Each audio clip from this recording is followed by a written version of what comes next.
नमस्कार स्टूडेंट्स। आज हम परख परीक्षा 2024 के लिए कुछ महत्वपूर्ण प्रश्नों को लेकर के आए हैं। आइए हम शुरू करते हैं। हिंदी साहित्य के इतिहास को कितने भागों में बांटा गया है? तो इसका 4 ऑप्शन दिया गया है। ए में 4, बी में 3, सी 8 और डी में 10।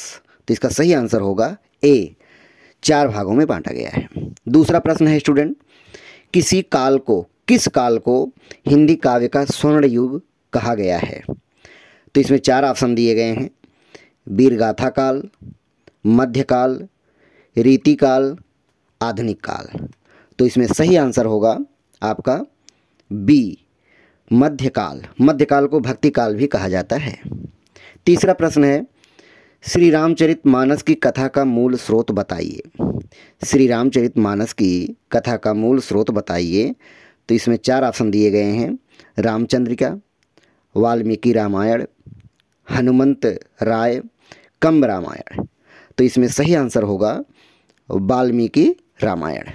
बी ऑप्शन सही होगा, बी। चौथा प्रश्न है, साखी शबद रामायणी किस कवि की रचना है? साखी शबद रामायणी किस कवि की रचना है? तो इसमें 4 उत्तर दिए गए हैं। सुंदरदास, मलूकदास, कबीरदास, कर्मदास। तो इसका सही आंसर होगा सी, कबीरदास। सी, कबीरदास। पांचवा प्रश्न है, परीक्षा गुरु किस विधा की रचना है? 4 ऑप्शन दिए गए हैं। कहानी, नाटक, निबंध, उपन्यास। तो इसका सही आंसर होगा परीक्षा गुरु उपन्यास है। डी ऑप्शन सही होगा। परीक्षा गुरु कौन सी विधा की रचना है? डी, उपन्यास विधा की रचना है। छठा प्रश्न है, तरन तनुजा तट तमाल तरुवर बहुछाये में अलंकार है। 4 ऑप्शन दिए गए हैं। अनुप्रास अलंकार, उपमा अलंकार, रूपक अलंकार, श्लेष अलंकार। तो इसका सही आंसर होगा ए, अनुप्रास अलंकार। 7वां प्रश्न है स्टूडेंट, अज्ञान का विलोम है प्रखर, ज्ञान, ज्ञानी, तेज। तो हमारा सही आंसर होगा बी, ज्ञान। अज्ञान का विलोम ज्ञान होगा। बी ऑप्शन सही है। 8वां प्रश्न है स्टूडेंट, कमल, राजीव, जलज, नलिन आदि कहलाते हैं विलोम शब्द कहलाते हैं, उपसर्ग कहलाते हैं, या प्रत्यय कहलाते हैं, या पर्यायवाची शब्द कहलाते हैं? तो ये स्टूडेंट्स पर्यायवाची शब्द, डी ऑप्शन सही है। पर्यायवाची शब्द कहलाते हैं क्योंकि यह कमल के पर्यायवाची हैं। जैसे तोयज, अंबुज, नीरज कमल के पर्यायवाची होते हैं। तो ये ऐसे ही कमल, राजीव, जलज, नलिन आदि क्या कहलाते हैं? पर्यायवाची शब्द। यथाशक्ति, यथाशक्ति में समास है अव्ययी भाव समास, तत्पुरुष समास, बहुव्रीहि समास, कर्मधारय समास। तो हमारा सही आंसर होगा अव्ययी भाव समास। ए ऑप्शन सही होगा। सापेक्ष, 10वां प्रश्न है, सापेक्ष का विलोम है आक्षेप, विस्तृत, निरपेक्ष, संकीर्ण। तो इसका सही आंसर होगा सी, निरपेक्ष। अगला प्रश्न है, नाना वाहन नाना वेशा बिहसे शिव समाज निज देखा में कौन सा रस है? तो इसका सही आंसर होगा श्रृंगार रस, वीर रस, करुण रस, हास्य रस। इसमें डी ऑप्शन सही होगा, हास्य रस। हमारा 12वां क्वेश्चन है, बात पाठ के लेखक कौन हैं? भारतेंदु हरिश्चंद्र, मुंशी प्रेमचंद, प्रताप नारायण मिश्र, बालकृष्ण भट्ट। तो इसका सही आंसर होगा प्रताप नारायण मिश्र। सी ऑप्शन सही होगा। मंत्र कहानी में डॉक्टर चड्ढा के पुत्र का नाम बताइए। इसमें 4 ऑप्शन दिए गए हैं। मनु, कैलाश, उदयवीर, इनमें से कोई नहीं। इसका सही आंसर होगा बी, कैलाश। आधुनिक युग का मीरा किसे कहा जाता है? आधुनिक युग का मीरा किसे कहा जाता है?